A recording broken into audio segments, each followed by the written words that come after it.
सही कहा है, किसी ने दूसरे के साथ किया गया।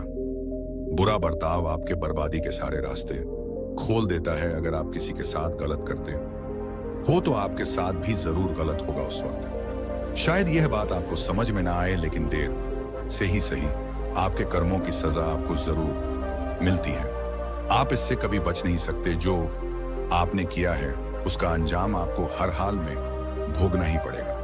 अगर आप किसी का दिल दुखाते हो या अगर आप किसी के साथ बुरा करते हो तो देर से ही सही, लेकिन कभी ना कभी आपको आपके कर्मों का फल भोगना पड़ेगा। आइए इस बात को हम एक कहानी की मदद से समझने की कोशिश करते हैं। गौतम बुद्ध हर दिन की तरह उस दिन भी सभा कर रहे थे। तब तक एक ने उनसे पूछा कि गौतम बुद्ध, कर्मों का फल कैसा मिलता है? कृपया इस बारे में आप मुझे समझाएं। गौतम बुद्ध कहते हैं, इससे पहले बुद्धा सारांश चैनल को सब्सक्राइब करें।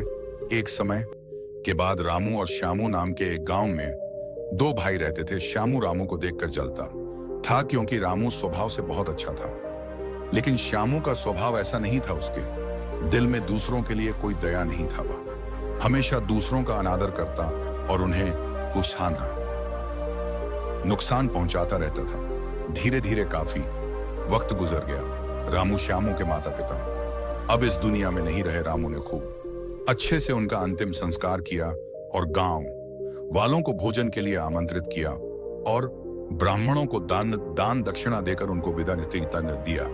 वह हर साल माँ बाप की बरसी के लिए राम हर साल पंडितों को दान देता और भोजन कराता, लेकिन श्याम को यह बात पसंद नहीं।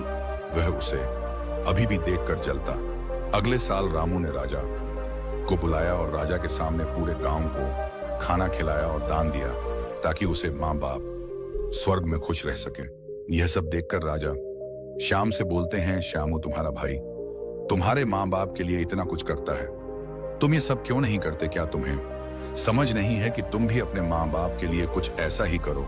श्याम में कुछ नहीं बोला और वहां से चला जाता है। वह इस बात को लेकर गुस्सा होता है कि आज रामू की वजह से उसकी राजा ने बेइज्जती कर दी। वह अपने अपमान का बदला लेने के बारे में सोचता है और अगले दिन एक ढोंग करना शुरू करता है। नगर के सामने जोर जोर से चीखने लगता है, मेरे माँ बाप मेरे सपने में आए थे, वह स्वर्ग में खुश नहीं है। वह चाहते हैं कि कोई उन्हें वहां जाकर खाना बनाकर खिलाए, वह तभी खुश रहेंगे। उन्होंने मुझे सपने में कहा था जो रामू को मेरे पास भेज दो, वह उनकी बहुत सेवा करता है, वह इसके साथ बहुत खुश रहेंगे।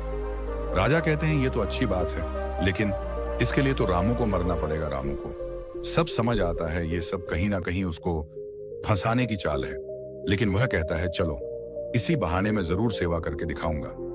रामू मरने को तैयार हो जाता है। वह राजा से कहता है, राजा आप अगले दिन नदी किनारे एक नाव का बंदोबस्त कराए। मैं नाव से कूदकर नदी में अपनी जान दे दूंगा और फिर मैं स्वर्ग में जाके माँ बाप की सेवा करूंगा। राजा कहते हैं ठीक है।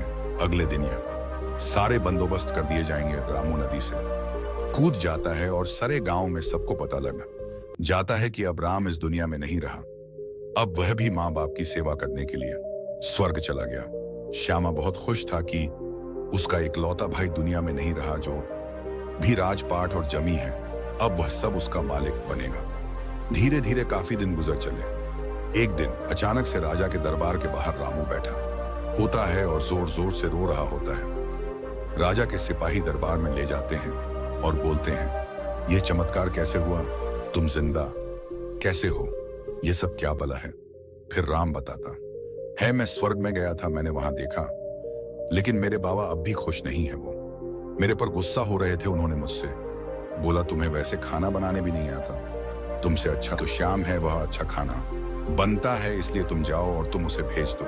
राजा श्याम को बुलाते हैं और सारी बात बता देते हैं कि तुम्हारे भाई ने तुम्हारे माँ बाप के लिए इतना त्याग किया है, लेकिन अब तुम्हारी बारी है, क्या तुम उनके लिए ऐसा कुछ नहीं करोगे? शाम को अब ना चाहते हुए भी आखिर यह काम करना ही पड़ा है। अगले दिन फिर से सारी तैयारी कराई जाती है, लेकिन राम ने सोचा कि अगले दिन में जाऊंगा ही नहीं, अगले दिन मैं शहर छोड़कर कहीं चला जाता हूं। फिर राम ने राजा को सारी बात बता दी थी। दरअसल वह जिंदा कैसे बचा, उसने पहले ही मछुआरे से अपनी बात कह रही थी कि वह जिसने उसकी जान बचाएगा। मछुआरे उसकी जान बचाई और वह 1 महीने तक नगर के बाहर रखा और सही वक्त आने पर राजा के दरबार में उपस्थित हुआ। वो वैसा सिर्फ उसको सबक सिखाने के लिए करना चाहता। राजा बोले चलो अच्छी बात है, लेकिन उधर श्यामनगर छोड़ने का प्लान बना चुका था कि अगली सुबह वह वहां नहीं जाएगा। वह रात के अंधेरे में घर छोड़कर भाग लेता है। सिपाही उसे देख लेते हैं और उसे रोकते हैं। वह द्वारपाल के साथ लड़ाई करता है और एक को धक्का देकर वहीं गिरा देता है और पत्थर पर गिरने की वजह से उसे सिर को चोट लगती है और एक सिपाही वहीं मर जाता है। आखिरकार यह सारी बात राजा को पता लग जाती है। राजा उसे माफ करने वाले थे, लेकिन वह अब और गुस्सा हो जाते हैं। फिर अगली सुबह उसे नाव से वैसे धक्का दे दिया जाता है और वह उस नदी में डूब जाता है। अब उसे अपनी गलती का बहुत अफसोस होता है कि यह सब उसने यह क्या किया। जिंदगी की आखिरी मौके पर भी वह दूसरों का बुरा ही करना चाहा और आखिर में उसे भी अपने जान से हाथ धोने पड़ते। तब गौतम बुद्ध समझाते हैं कर्मों का फल ऐसा ही होता है। बुरे इंसान को आखिरी वक्त तक सही और गलत की पहचान नहीं होता। जिंदगी ऐसी ही नहीं चलती, जिंदगी समझने की चीज है। उसने महात्मा से पूछा कर्म कैसे बनते हैं? फिर महात्मा ने बोला अच्छे कर्म के बनने से पहले हमें इस पर ध्यान देने की जरूरत है कि आखिर अच्छे कर्मों बनने का सबसे पहला पड़ाव क्या है। मनुष्य के द्वारा किए जाने वाले सभी कर्म उसके विचारों से निर्मित होते हैं। हमारी सकारात्मक या नकारात्मक सोच कुछ विचारों को जन्म देती है और वही विचार कर्म बनते हैं। इस तरह सोच सकारात्मक होने पर ही अच्छे कर्मों का निर्धारण हो सकता है। उसने फिर महात्मा से पूछा पाप का फल कब मिलता है? फिर महात्मा ने बोला पाप का फल किए गए कर्म पर निर्भर करता है। यदि आपके द्वारा किए गए कार्य बुरे हैं और वह अच्छे कर्मों की तुलना में अधिक है तो इसका फल आपको अगले जन्म में भोगना पड़ेगा। यदि बुरे कर्म कम है तो इसका भुगतान आपको इसी जन्म में करना होगा। इस प्रकार यह चक्र चलता रहता है। जब तुम जिंदगी को समझते हो तब तुम खुद को समझ पाते हो। तुम तभी देखोगे कि इस दुनिया में जितने भी जीव जंतु पैर पौधे हैं सब तुमसे जुड़े हैं। उनकी रक्षा करना, उनके बारे में अच्छा सोचना और उनका भला करना भी तुम्हारी जिम्मेदारी है। जब तुम दूसरों के लिए अच्छा करते हो तो बदले में तुम्हारे लिए भी अच्छा होता है। लेकिन जब तुम किसी दूसरे का बुरा करते हो और तुम्हें लगता है कि तुम्हारे साथ बुरा नहीं होगा, और हो सकता है कि शायद उस वक्त तुम्हारे साथ बुरा ना भी हो, लेकिन ऐसा कुछ नहीं, कभी ना कभी तुमको उसका हर्जाना भुगतना ही पड़ता है। इसीलिए तुम्हें यहां पर किसी का बुरा करने का कोई हक नहीं है। तुम्हें यहां पर किसी के साथ गलत व्यवहार करने का कोई हक नहीं है, क्योंकि कर्मों का फल कभी ना कभी मिलता ही है। रमेश की पत्नी को बहुत गुस्सा आता था और वह गुस्से में किसी को कुछ भी बोल देती थी, लेकिन ज्यादा गुस्सा और फट बोलने की वजह से कभी कभी उसके घर वालों को काफी दुख होता था कि उसे इतनी भी समझ नहीं है कि गुस्से में क्या बोलना चाहिए और क्या नहीं बोलना चाहिए।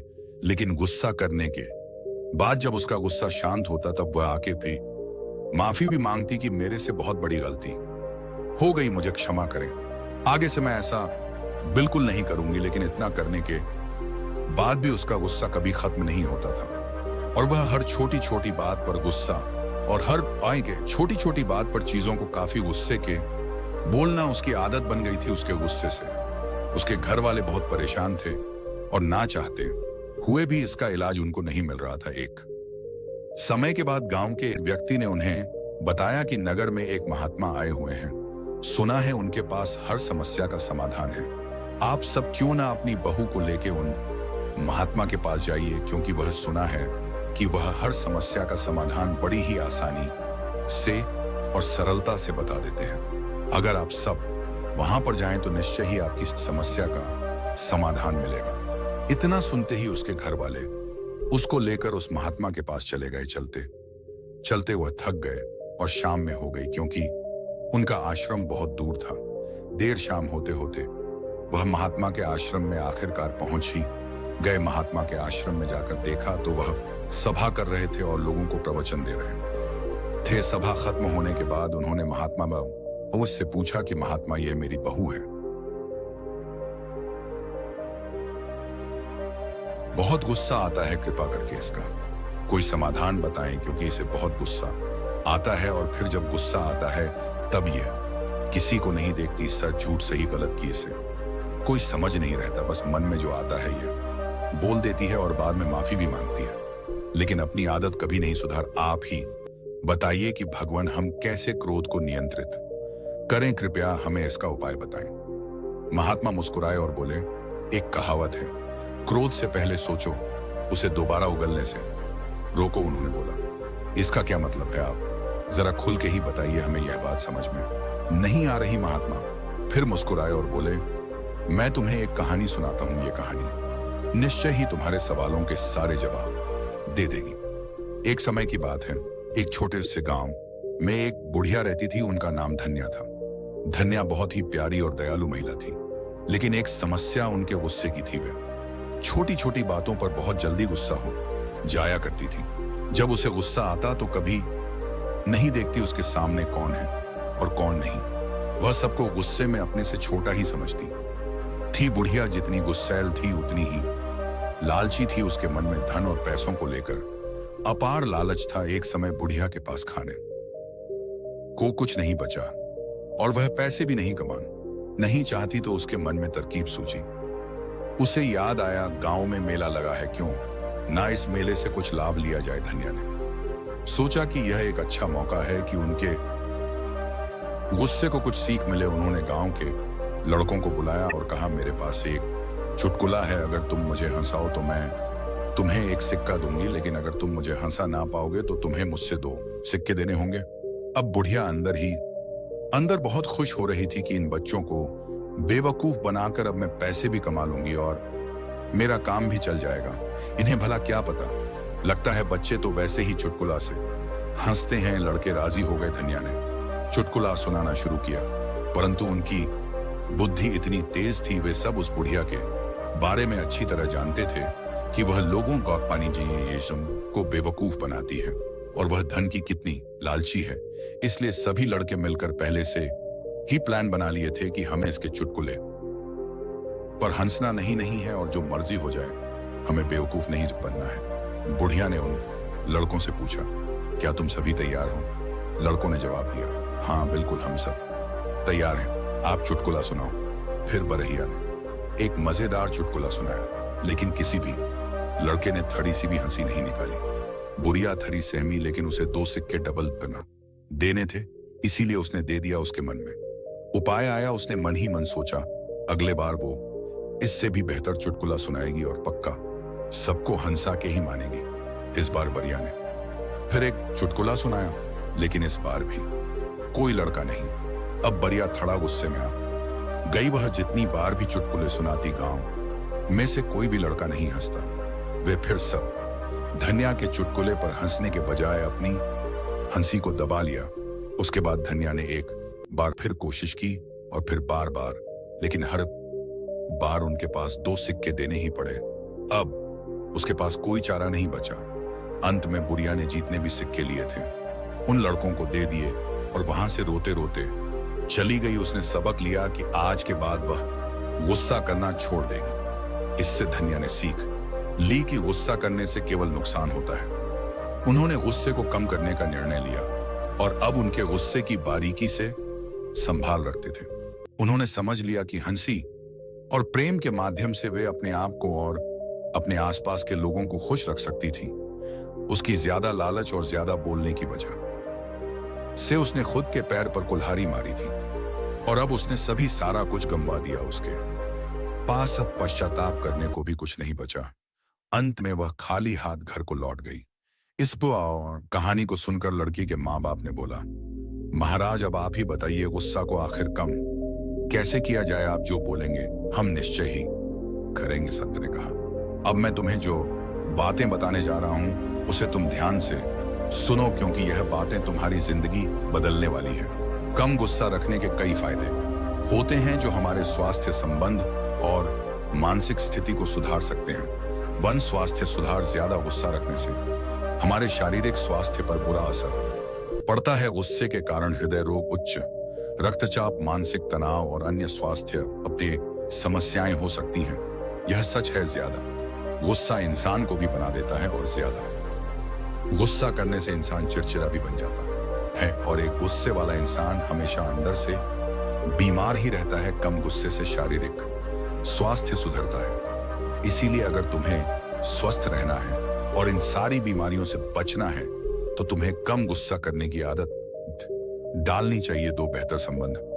अधिक गुस्से से आसपास के लोग हमसे दूर हो जाते हैं। कम गुस्सा रखने से हम अपने परिवार, दोस्त और इक्ताएं समाज में अच्छे संबंध बना सकते हैं, क्योंकि गुस्से में हम हमेशा दूसरों की बेइज्जती करते हैं और हम प्यार भरे शब्द उन रिश्तों में नहीं बोल पाते जहां बोलना चाहिए, और जहां पर प्यार भरे शब्द नहीं, वहां पर भला रिश्ता कैसे रहेगा? क्योंकि रिश्ते प्रेम के सहारे चलते हैं, और जिन रिश्तों में प्रेम नहीं और जिन रिश्तों में तुम प्यार से बात नहीं करोगे, तुम प्यार से बोलोगे नहीं, वहां पर भला रिश्ते कैसे टिकें? इसीलिए रिश्ते को संभालना है तो पहले प्यार से बोलना सीखो। लेकिन तुम प्यार से तभी बोलोगे जब तुम्हें कम गुस्सा आएगा।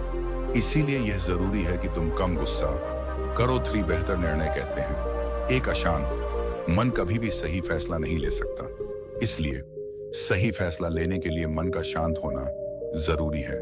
लेकिन मन तभी शांत होगा जब तुम्हें गुस्सा कम आएगा। जब तुम्हें गुस्सा आएगा तो मन हमेशा तुम्हारा अशांत रहेगा। फिर भला तुम ही बताओ, तुम सही फैसले कैसे ले सकते?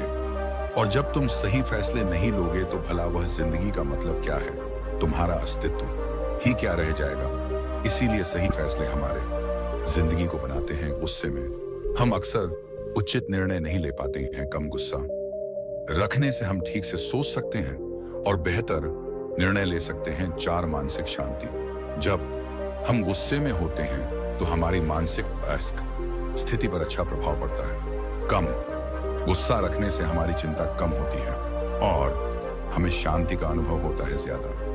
गुस्से में होने से हम अक्सर उच्च हुए स्थितियों में नुकसान उठाते हैं। कम गुस्सा रखने से हम अपनी उच्च स्थिति और सम्मान बनाए रख सकते हैं।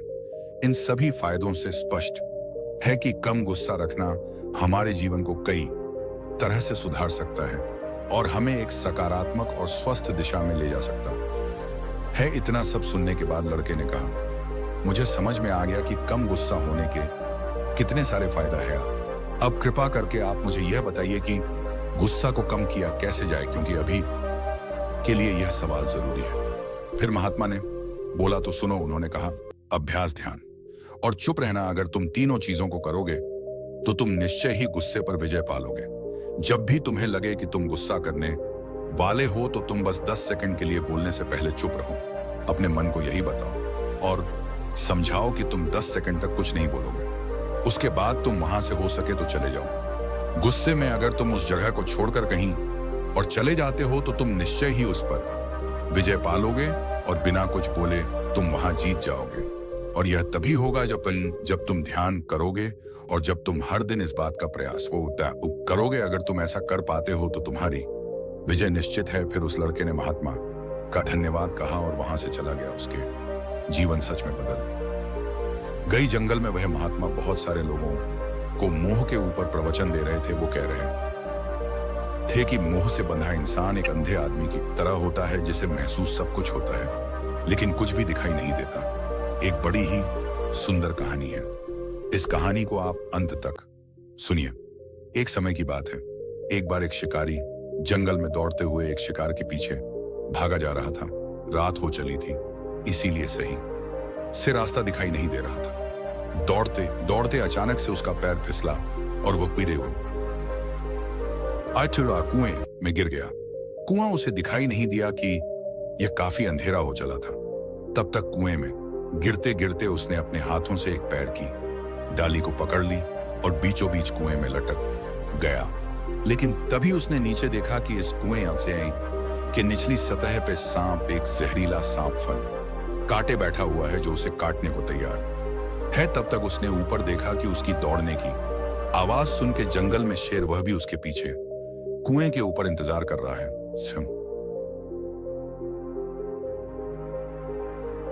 और उसे देख रहा है कि वह बाहर निकले, वो उसे खा ले। तभी उसने देखा, तभी उसे महसूस हुआ कि उसके हाथों पर कुछ गिर रहा है। ऊपर देखा तो उसी रत्ती डाली पर एक मधुमक्खी का छत्ता अपना घर बनाए हुए था और शहद उसके हाथों पर छू रहा था। एक पल के लिए तो सब कुछ भूला कि अब उस शहद को चाटने लगा। शहद बहुत टेस्टी था, सब भूल गया और उसे खाने में इतना मग्न हो गया कि उसे दिखाई नहीं कि वह मौत किस मुसीबत में खड़ा है। तब तक एक आदमी दौड़ते दौड़ते उसके पास आया और बोला भाई तुम घबराओ मत, मैं तुम्हें बचा लूंगा, तुम इसे रस्सी को पकड़ो और फटाफट ऊपर जाओ।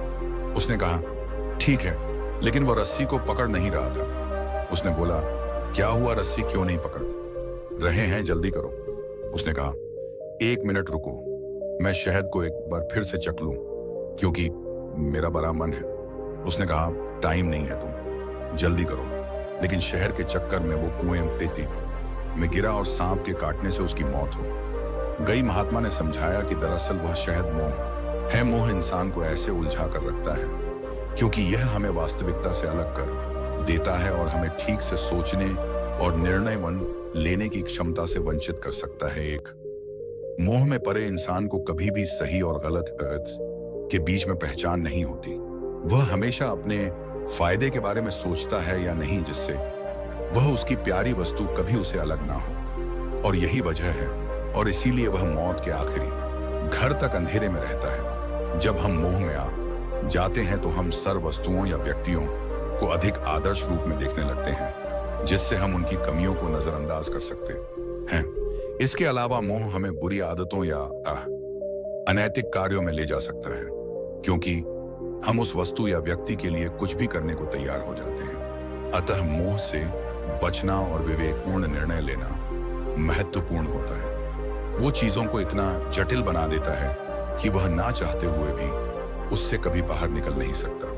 यह छोटी सी कहानी हमें यही सबक से सिखाती है कि हम जिंदगी की आखिरी मोड़ तक मौत के करीब जाकर भी हम मोह रहित रिश्तों के सच को पहचान नहीं पाते और अपना अंत कर लेते हैं, और हमें उसी चुनाव की छोटी पल के सुख हमें भी फरिश्तों में बांध कर रखते हैं। लेकिन अगर हम सचेत हो जाएं तब में उन चीजों से मुक्ति मिल जाए। जो बच्चा जन्म लेता है वह मुट्ठी में भाग्य बंद करके आता है। बच्चे से कितना भी खुलवाए वह इसे नहीं खोलता है, केवल पुरुषार्थ से यह भाग्य खुलता है। वास्तव में हर व्यक्ति अपना भाग्य आजमाने अकेला यहाँ आया है। उसे एक परिवार मिला है, कुछ धन वैभव मिला है, उम्र के प्रभाव से वह बड़ा होता है, जमीनें खरीदता है, मकान बनाता है, लोगों को काम पर रखता है, उनका पेट भरता है, कितनों पर हुकूमत दिखाता है और कितनों के सामने गिड़गिड़ाता है। पर जाते समय उसके हाथ स्वयं फैल जाते हैं, उंगलियां तन जाती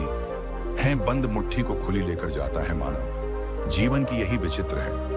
इंसान जो भाग्य लेकर आया था उसे पुरुषार्थ से पाया, आजमाया, पटकाहरी। यह विचित्र परिवर्तन ही संसार का नियम है। जीवन में इन परिवर्तनों से शरीर ही नहीं बदलता, मन, भाव, सोच, विचार, संकल्प, धारणाएं, कामनाएं, संकल्पनाएं, आवश्यकताएं, योजनाएं सब कुछ बदलती हैं। वे बहुत सौभाग्यशाली होते हैं जो इन परिवर्तनों को समझ पाते और इनके बीच अपने को संभाल पाते हैं। हमारे आशी ने शोध करके बदलती दुनिया और बदलते आयु के बीच मनुष्य को संभलने के लिए जीवन के 4 आश्रम ब्रह्मचर्य, गृहस्थ, वानप्रस्थ एवं संन्यास बनाए और इन्हें जीवन को अमर बना लेने के राजमार्ग का दर्जा दिया। इन बदलावों के साथ जो परिश्रम करते संतोष पाते हैं, शरीर मन से काम करते, भावनाओं के साथ पवित्रता अपनाते, ईश्वर गुरु को अपना हृदय बुद्धि सौंप कर चलते हैं, वे अंत समय तक हंसते खिलखिलाते सुख संतोष से भरे रहते हैं। इस प्रकार युवावस्था तेजी से सकारात्मक बीती जाती है। गुरु ईश्वर से जुड़े व्यक्तियों का जीवन शानदार बीतता है, पर जो ईश्वर एवं गुरु अनुशासन को तोड़ते हैं उनके साथ जटिलताएं आती हैं। इसके बावजूद आयु के साथ मनोदशा का बदलना कटु सत्य है। आयु और जीवन शैली में सामंजस्य बनाना ही व्यक्ति के स्वस्थ, समुन्नत एवं सुखी जीवन का राजमार्ग है। सही कहा है किसी ने, जिस इंसान के पास संतोष नहीं वह जिंदगी में कभी भी खुश नहीं रह सकता। उसके अंदर हमेशा बेचैनी रहती है। उसको कितना भी दे दो उसका मन कभी भी खुश नहीं हो सकता। बहुत समय पहले की बात है, गौतम बुद्ध के शिष्य थे। एक बार उनके मन में ख्याल आया कि महात्मा क्यों फालतू की चीजों में परेशान रहते हैं। सब कुछ त्याग दिया। ना तो हमारा कोई घर है, ना कोई खाने की अच्छी चीज है, और ना ही किसी भी तरह की सुख सुविधा। इतनी सर्दी में भी हम इस पैर के नीचे ही बिना बिस्तर के सोते हैं। अगर भगवान ने हमें दिया है तो हमें भी घर बनाना चाहिए। अपने घर से भी तो हम ज्ञान का संदेश दे सकते हैं। उसके मन में ख्याल आया कि उसे भी अपना एक घर बनाना चाहिए जिसमें आलीशान कमरे और सुख सुविधाएं हो। वह एक बार वह नगर में भ्रमण के लिए निकला था तो किसी ने उसे एक गद्दा तोहफे में दे दिया। वह गद्दा काफी आरामदायक था। उसने बोला, यह सुरतौल ये होता है असली सुख।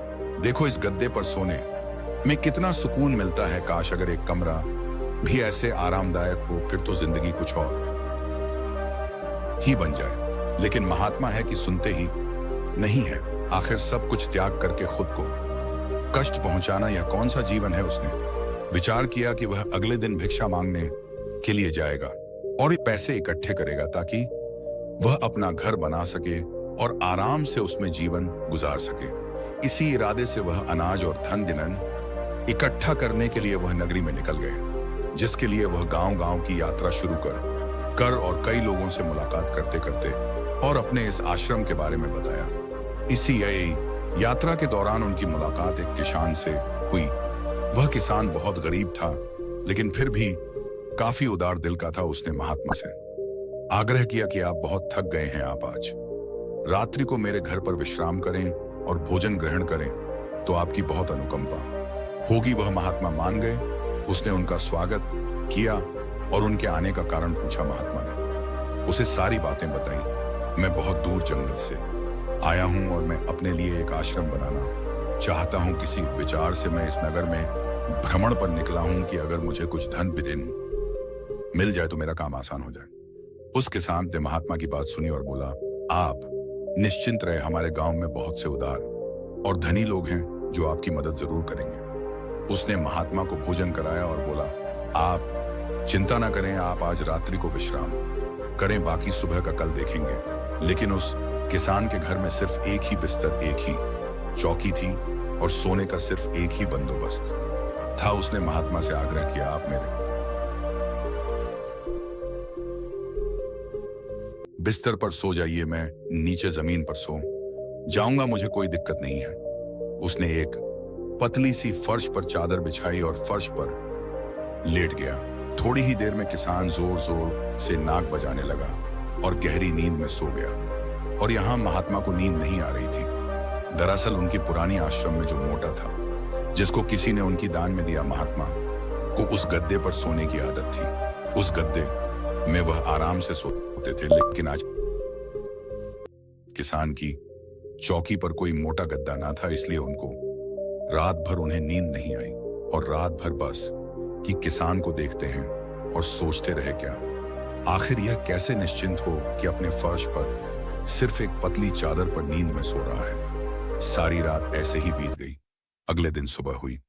किसान उठा और महात्मा का चरण स्पर्श किया और महात्मा से पूछा कि आपको कोई रात में दिक्कत तो नहीं हुई। महात्मा ने बोला, नहीं, मुझे कोई दिक्कत नहीं हुई, लेकिन मैं तुमसे एक बात पूछना चाहता, तुम बिना किसी बिस्तर के इस फर्श पर कैसे सो जाते हो? तुम्हें नींद कैसे आ गई? मैं तो यही देखकर हैरान हूं। किसान बताता है, दरअसल दिन भर में मजदूरी करता हूं और मजदूरी की शरीर में इतनी थकावट आ जाती है कि घर आते ही मुझे बस बिस्तर की तलाश होती है। मोटे गद्दे बिस्तर ना भी हो तो मेरा काम चल जाता है। मैं घर आते ही खाना बनाता हूं और उसके बाद मैं कहीं भी सो जाता हूं, मुझे कोई दिक्कत नहीं है। मुझे नींद भी बहुत अच्छी आती है। जब शरीर में थकावट हो फिर तो शरीर को कहीं भी नींद आ जाती है। उससे क्या फर्क पड़ता है?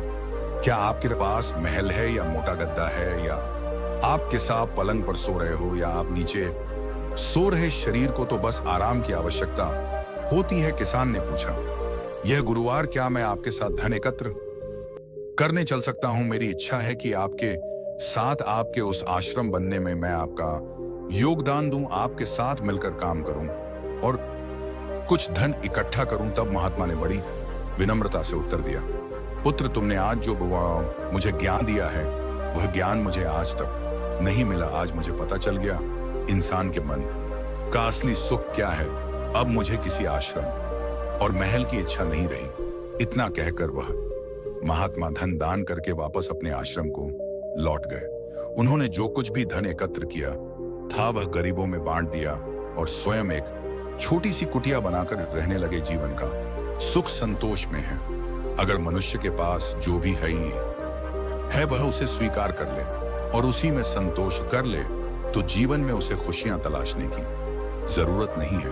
वह उसका सारा सुख उसी वक्त अनुभव कर लेगा। कई घरों में अपार धन दौलत ऐशो आराम होते हुए भी वहां सुख शांति नहीं होती, क्योंकि उनके पास जो कुछ भी है वह उससे संतोष नहीं हो रहे। कहते हैं जिन्हें दूसरों की थाली में घी ज्यादा देखता है वह कभी खुद से भरपेट नहीं खा पाते। इंसान को चाहिए कि उसके पास जो कुछ भी है वह उसी को ही में खुश रहे, लेकिन इंसान ऐसा कर नहीं पाता और अक्सर दूसरों को देखते हुए और खुद को और ज्यादा चाहने की इच्छा एक अच्छा इंसान मुतमईन को सभी भी खुश नहीं रहने देती और इसी तरह से पूरा जीवन असंतोष में बीत जाता है। उसके पास इतना, मेरे पास इतना क्यों नहीं। हम हमेशा दूसरों को देखकर उनसे परेशान रहते हैं कि हमें इतना क्यों नहीं मिला। आखिर जिंदगी का असल दुख इन्हीं सब चीजों के बारे में सोच गई है। इसीलिए कभी कभी हमें चाहिए कि हम खुद इस बारे में विचार करें कि हद से ज्यादा इच्छा कितना सही है। जो मिले हम उसमें भी तो खुश रह सकते हैं। ज्यादा लालच और हद से ज्यादा इच्छाएं अक्सर इंसान को बीमार करते हैं। हम उम्मीद से ज्यादा अपेक्षाएं पालते हैं और जब वह चीज पूरी नहीं होती तो हमें दुख होता है और हम चिंता करने लगते हैं। जब जीवन में संतोष ही नहीं तो फिर भला जीवन का क्या मतलब। ऐसे में तो हर दिन हम परेशानी रहेंगे। इसीलिए इस बात पर विचार करने की आवश्यकता है। हमेशा याद रखें, संतुष्टि ही जीवन का मूल मंत्र है। अगर इंसान में संतोष है तो कोई भी दुख उसे तोच नहीं सकते। जीवन का यही रहस्य है, जो मिले उसमें खुश रहना सीखो। जंगल के बीच में एक बुढ़िया रहती थी। कहते थे उस बुढ़िया को बहुत ज्ञान था, उसे हर चीज के बारे में पता था और दूर दूर से लोग उस बुढ़िया को ढूंढने और उससे मिलने आते थे। लेकिन वह शायद ही बुढ़िया किसी से मिल पाती। वह किस्मत वाला ही होता जिससे बुढ़िया की मुलाकात होती है। एक समय की बात है, एक बार शहरी लड़का उस बुढ़िया को खोजने के लिए जंगल में निकल पड़ा। उसने सुना था कि बुढ़िया कहती थी कि शब्दों में जीवन को बदलने की ताकत होती है। वह उसी का जवाब पाने के लिए उससे मिलना चाहता था। निकलते निकलते शाम हो गई और वह थक गया। 2 दिन लग गए, लेकिन जंगल के एक छोर से उस छोर तक उसे कोई भी आश्रम नहीं दिखा। आखिरकार अंत में उसे एक छोटी सी झोपड़ी दिखाई दी। उसने देखा कि उसमें एक लाइट जल रही है। वह वहां पर गया तो देखा कि वहां पर सिर्फ एक लड़की थी। उसने लड़की से बोला कि क्या आप वही बुढ़िया हो? लड़की ने कहा नहीं, वह मेरी माँ है, लेकिन वह वहां पर है नहीं। उसने कहा कि मुझे उस बुढ़िया से मिलना है, मुझे उसके बारे में बताओ। लड़की ने उसे 3 टोकरियां दी और कहा तुम इसे लेकर जंगल की सीधी दिशा में चले जाओ और कहीं भी मुड़ना मत। उस टोकरी में से एक काफी आकर्षित सुगंध आ रही थी। लड़के ने पूछा आखिर इस टोकरी में है क्या और इसमें से इतनी सुगंध क्यों आ रही है? उसने बोला मुझे नहीं पता, लेकिन अगर मेरी माँ मिले तो उनको तुम ये जरूर से देना। उसने बोला ठीक है, कहाँ इसे लेकर तुम सीधे चलते रहो, लेकिन याद रखना यह सफर आसान नहीं है। रास्ता जैसा भी हो तुम बस चलते रहना। तुम्हें उससे मिलना है तो तुम्हें सीधी दिशा में चलना होगा। रास्ते में विपत्तियां आएंगी, लेकिन तुम हमेशा सच बोलना। उसने कहा यह क्या बात है, हमेशा सच बोलना? आखिर मुझसे रास्ते में कौन मिलने वाला है? उसने कहा मुसीबतें। लड़की ने समझाया कि शब्दों में बहुत ताकत होती है, जिसे तुम अपने जीवन को बदल सकते हो। उसने कहा यह एक मजाक की बात है, शब्दों से भला जीवन का कोई कैसे बदल सकता है? उसने पूछा कि तुम बरिया से क्यों मिलना चाहते हो? उसने बताया कि वही जो तुम कह रही, जो तुम अभी बोला कि शब्दों में जीवन बदलने की ताकत है। ये कैसे होता है, मुझे इसके बारे में बताओ। फिर उस लड़की ने जवाब दिया कि तुम इस टोकरी को लेकर सीधे जाओ, लेकिन रास्ते में मुड़ना मत, और कोई भी मिले तो तुम हमेशा सत्य बोलना। बस याद रखना हर मुसीबत पर बस तारीफ करनी है और सच बोलना है। लड़का निकल गया थोड़ी दूर जाने पर उसे गहरी खाई दिखाई दी। उसके पास कोई रास्ता नहीं था। वह धीरे धीरे नीचे उतरने लगा। उसे कुछ समझ नहीं आ रहा था कि वह आखिर यह सब क्यों कर रहा है। वह नीचे उतरा, एक टोकरी गिर गई। उस टोकरी को निकालने के लिए और खाई में कूदा और ऊपर आया तो देखा कि एक शैतान खड़ा था जो उसे मरकर खाना चाहता था। शैतान ने बोला कि तुम भी मुझे यह टोकरी दो। उसने कहा, नहीं, मैं तुम्हें नहीं दे सकता। शैतान ने पूछा, आखिर ऐसा क्या है इस टोकरी में? उसके मन में सिर्फ एक ही बात थी कि उसे बुढ़िया से मिलना है, चाहे किसी भी कीमत पर, चाहे जो मर्जी हो जाए, वह बुढ़िया से मिलकर ही रहेगा।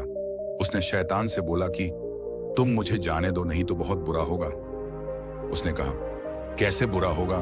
तुम मेरा भला क्या बिगाड़ लोगे? तुम तो बहुत छोटे हो। और मैं खूंखार शैतान। तब तक उसे लड़की की बात याद आ गई। उसने याद आया कि सिर्फ तारीफ करनी है और सच बोलना है। सच का तो पता नहीं, लेकिन उसने सोचा कि चलो तारीफ कर दूं। मुझे वैसे भी नहीं पता इस टोकरी में क्या है, तो भला मैं इसे कैसे बता सकता हूं कि इस टोकरी के अंदर क्या है? इससे तो अच्छा है कि मैं इसकी तारीफ कर दूं। लड़के ने उस शैतान की तारीफ करना शुरू कर दी। उसने बोला, तुम बड़े बलवान, धीर और खूबसूरत दिख रहे हो। तुम्हें देख के लगता नहीं कि तुम खूनी हो और तुम किसी का शिकार कर सकते हो। उस लड़के ने उस शैतान की बहुत तारीफ करी। शैतान प्रसन्न हुआ और उसे वहां से जाने दिया। वह शैतान मन ही मन बहुत खुश हो रहा था और लड़का भी धीरे धीरे आगे निकल गया। लड़का जैसे ही आगे निकला, अब शाम हो गई। उसके मन में सवाल थे कि आखिरकार इस टोकरी में ऐसा क्या है जो उस लड़की ने मुझे दिया? कुछ बात तो होगी। लड़के के समझ में कुछ आता। इससे पहले रात हो गई और वहीं पर पैर के नीचे विश्राम करने लगा। वह गहरी नींद में रहा था। वह काफी थक गया था, इसलिए उसे नींद आ गई। वह सोया ही था कि पैर के ऊपर से एक सांप उसके नीचे आते हुए दिखाई दिया। सांप उसके सामने बिल्कुल आकर बैठा हुआ था। उसकी आंख खुली। वह बिल्कुल डर गया। सांप ने कहा, तुम डरो मत, तुम मुझे बस ये बता दो कि इस टोकरी में मेरे खाने कोई चीज है? उसने कहा, नहीं, इसमें तुम्हारी कोई खाने की चीज नहीं है। तब तक फिर उसे उसकी की बात आई कि झूठ नहीं बोलना और सिर्फ तारीफ करनी है। उसने कहा, यहां मैं नहीं बता सकता कि इस टोकरी में है क्या है। दरअसल उस टोकरी को देख हर कोई उसकी तरफ आकर्षित होता था, क्योंकि उसमें से एक सुगंध आ रही थी और उस सुगंध की वजह से हर कोई उसकी तरफ आकर्षित हो रहा था। लड़के ने सोचा कि यह अभी भी तारीफ करनी है, इसीलिए उसने सांप की तारीफ करनी शुरू कर दी। उसने सांप से कहा, तुम तो इच्छाधारी नाग प्रतीत होते हो। सांप तो अचंभा हुआ कि मैं इच्छाधारी कैसे हो सकता हूं। उसने कहा, नहीं, मेरे इच्छाधारी ना नहीं हूं। मैं तो एक साधारण सा सांप हूं। तुम्हारी टोकरी से खुशबू आ रही है, इसलिए मुझे लगा कि इसमें कोई खाने की चीज है, इसलिए मैंने तुमसे पूछा। लड़के ने कहा, नहीं, कुछ बात तो है। पक्का तुम इच्छाधारी नाग हो? सच बताओ, इसके पीछे क्या है और क्या बात है? तुम इतनी खूबसूरत और आकर्षित सांप हो, तुम्हें भला इच्छाधारी नाग क्यों नहीं हो? सांप अपनी तारीफ सुनकर खुश हो गया और बोला, चलो ठीक है, तुम जाओ, मैं तुम्हें नहीं काटूं, तुम आगे बढ़ सकते हो। वो लड़का का धीरे धीरे आगे बढ़ता गया। उसके मन में अभी भी सवाल था कि आखिर स्टोरी के अंदर ऐसा क्या है जिसको, जैसे कि सुगंध इतनी तीखी है और इसकी तरफ हर कोई आकर्षित हो रहा है। कुछ बात तो है। कहीं ये बुढ़िया बेवकूफ तो नहीं बना रही है? कहीं ऐसा तो नहीं किसी वजह से मैं फंस जाऊं? क्या बात हो सकती है? यही सोचते हुए आगे बैठ चला। धीरे धीरे वो आगे बढ़ता चला। थोड़ी देर बाद उसे बुढ़िया दिखाई दी। बुढ़िया को देखकर खुश हो गया कि चलो शुक्र है, अब तो मिल गई। बुढ़िया उसे देखते ही पहचान लिया, क्योंकि उसके हाथ में टोकरी थी। बुढ़िया ने उसे टोकरी मांगा और तब लड़के ने सबसे पहले पूछा कि पहले तुम मुझे यह बताओ कि टोकरी में ऐसा क्या है? आखिर यह खुशबू की चीज की आ रही है? बुढ़िया ने कहा, मैं तुम्हें इसका जवाब बाद में दूंगी, पहले तुम मुझे बताओ कि तुम यहाँ पर क्या करने आए हो, तुम्हारा मकसद क्या है और तुम्हें क्या जानना है? लड़के ने कहा, तुम्हारी वजह से मैं इतनी समस्या में और इतनी मुश्किलों का सामना करते हुए कैसे कैसे बचते आया हूं। बस उस तरह आप तो मैं ही जानता हूं, इसीलिए पहले तुम मुझे बताओ कि इस टोकरी में ऐसी क्या खतरनाक चीज है जिसमें से ऐसी खुशबू आ रही है। बुढ़िया ने कहा, अब तुम मुझसे पूछ सकते हो कि तुम्हारे क्या सवाल है और तुम क्या जानना चाहते हो। लड़के ने कहा, मैं जानना चाहता हूं कि शब्दों में आखिर कितनी ताकत होती है। तुमने कहा कि शब्दों की ताकत बहुत है शब्दों में जीवन बदलने की शक्ति है। लेकिन वो कैसे? बुढ़िया मुस्कुराई और बोली, तुम इतनी दूर से सफर करते हुए आ रहे हो, लेकिन क्या तुम्हें इतनी छोटे से बात का और यह तुम्हारे सवाल का जवाब नहीं मिला? लड़का बोला, नहीं, यह हम क्या मजाक है? बुढ़िया ने कहा, दरअसल तुमने जिनको जवाब दिया, क्या तुमने देखा कि तुमने जैसे ही उनसे तारीफ करी, तुमने उनसे जैसे बात करी, तुम साथ वैसे होते गए। तुम सोच के देखो, अगर तुम उस राक्षस को सच बता दिए होते, लेकिन तुम्हें सच तो पता ही नहीं था, लेकिन तुमने सिर्फ उसी की तारीफ करी, यानी तुमने उसके लिए अच्छा बोला और अच्छा बोल देने से ही वह खुश हो गया और उसने तुम्हें जाने दिया। यानी तुम्हारे शब्दों में इतनी ताकत है, अगर तुम चाहो तो तुम वहां पर मर सकते थे और अपनी जान से हाथ धो बैठते, लेकिन तुम्हारे शब्दों ने ही तुम्हें जीवन दान दिया और तुम आगे तक बढ़े। वह सांप भी चाहता था तुम्हें मार सकता था, और वह चाहे तो वह भी तुम्हें खा सकता था, लेकिन फिर भी तुमने उसकी तारीफ करी, उसके लिए अच्छा बोला, इसीलिए तो वहां से बच गए। सोच के देखो, अगर तुमने किसी के बारे में भी झूठ बोला होता, या तुमने किसी के बारे में भी कुछ गलत बात बोली होती, या तुम लड़ने के बारे में सोचते, तो तुम कभी भी ऐसा नहीं कर पाते और ना ही तुम जिद पाते। अब मैं तुम्हें बता रही हूं कि सच बोलने के और शब्दों में कितनी ताकत होती है। तुम इस बात को सुनो, उसके बाद में बताऊंगी कि इस टोकरी में क्या है और यह खुशबू किस चीज से आ रही है। पहले तुम मुझे सही सही बताओ कि तुम्हें वन में अगर कामयाबी मिल जाए तो तुम सबसे पहले क्या करोगे? उसने पूछा। कामयाबी मिल जाए, इससे आपका क्या मतलब है? बुढ़िया ने बोला, मतलब कि अगर तुम्हें ढेर सारा धन दौलत मिल जाए और अगर तुम कामयाबी के शिखर पर पहुंच जाओ तो तुम खुद को कैसे देखोगे और तुम क्या करोगे? लड़का कहा, अगर ऐसा कुछ मेरे जीवन में होता है, लेकिन मेरे पास तो पैसा ही नहीं है, मैं ऐसा करूंगा क्यों? बुढ़िया ने बोला, तुम बस सोच के देखो, सोचने में क्या जाता है? सोचने से तुम चीज हो, कल्पना करोगे और तुम उसे महसूस कर सकते हो। तुम बस मुझे यह बताओ कि अगर तुम्हें धन मिल जाए तो तुम क्या करोगे? थोड़ी देर सोचने के बाद उसने जवाब दिया कि मैं इस दुनिया घूमना चाहूंगा, इन पहाड़ों, नदियों, शहरों और हर वह चीज और हर वह सच्ची जगह पर घूमना चाहूंगा जो घूमने लायक है। और मुझे लगता है कि यह सबसे अच्छी बात है। तभी उसका ध्यान आता है और वह अचानक से सदमे में चला जाता है और कहता है, मेरे पास पैसा नहीं है तो मैं घूमूं और कैसे? बुढ़िया ने जवाब दिया, अगर सिर्फ सोचने मात्र से तुम्हारे अंदर उस काम को करने की हिम्मत आ रही है तो भला सोच के देखो, अगर तुम ऐसा कर पाते हो तो फिर क्या होगा? जिंदगी में एक बात हमेशा याद रखना, हम जैसा सोचते हैं वैसा हम करते हैं और वैसा हम बन जाते हैं। जो हमारी सोच है हमारी भविष्य का निर्माण करती है और वैसे ही हम होते जाते हैं। इसीलिए जिंदगी में कुछ पाने के लिए या कुछ बनने के लिए सबसे पहले हमें सोचना जरूरी है। हमें चाहिए कि उस बारे में सोच के हमें दिन प्रतिदिन उस पर काम करना जरूरी है। अगर हम काम करेंगे तभी हमें परिवर्तन दिखेगा और वो परिवर्तन गलतियों से मिलता है और अनुभव उसी को कहते हैं। इसीलिए तुम सोचो, कल्पना करो, उसके बारे में मेहनत करो, तभी सारी चीजें तुम्हें मिलेंगी जो तुम चाहते हो। मेरे गुरु की एक कहानी है, वो क्या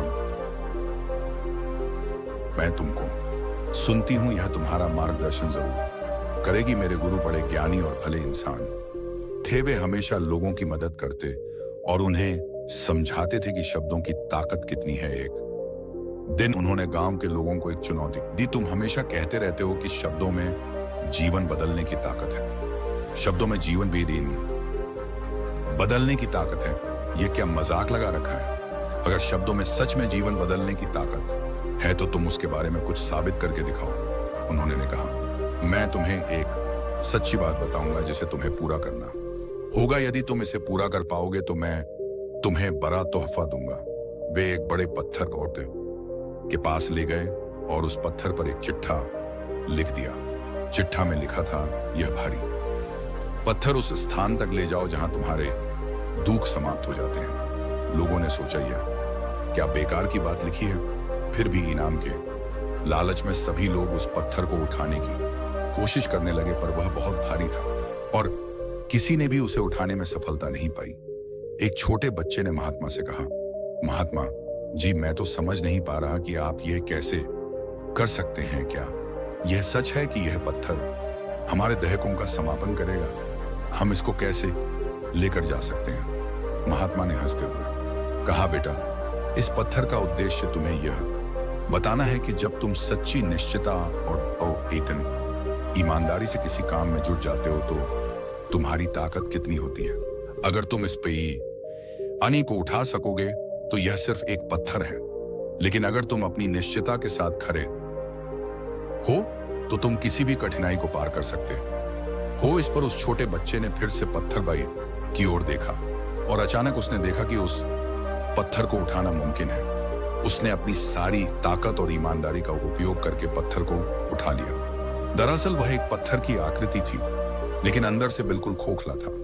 लेकिन वह देखने में इतना बड़ा था जैसे कि वह बहुत भारी हो। लोग जोर तो लगा रहे थे, लेकिन उनके मन में बात बैठी हुई थी, यह पत्थर बहुत भारी है और वह चाहकर भी उसे हिला नहीं पा रहे थे। वह जोर तो लगाते, लेकिन के मन में बार बार यह चीज आती थी, यह पत्थर हिलने वाला नहीं है और ना ही यह कहीं जाने वाला है। क्यों? यह पत्थर बहुत भारी है, लेकिन सिर्फ उस शब्दों की ताकत से उसे समझ लेने से वह पत्थर हल्का हो गया। यह सारी चीजें और सारा बस हमारे मन का है और कुछ भी नहीं। जीवन में हम जिस काम को बहुत ही मुश्किल समझते हैं, जिसे हम बहुत असंभव समझते हैं, हमें यह लगता है कि यह बहुत ही असंभव है, इस काम को हम कर नहीं सकते, लेकिन सच में वह सिर्फ मन का वहम है और हम चाहते हुए भी उस काम को कर नहीं कर पाते। महात्मा ने उसे एक बड़ा तोहफा दिया और कहा, बेहद शक्तिशाली और सच्चे शब्दों की ताकत को समझने के लिए तुम्हें यह चुनौती दी गई थी, तुमने उसे पूरा किया है। अब यह तोहफा तुम्हारे उस संघर्ष की प्रतिबिंब है जिसे तुमने जीता है। सफलता पाने के लिए कुछ महत्वपूर्ण नियम होते हैं जिन्हें अक्सर सफल लोग अपनाते हैं। यह नियम उन्हें उनके लक्ष्य की ओर आगे बढ़ने में मदद करते हैं और उन्हें अपने सपनों को हासिल करने की सिद्धि तक पहुंचाते हैं।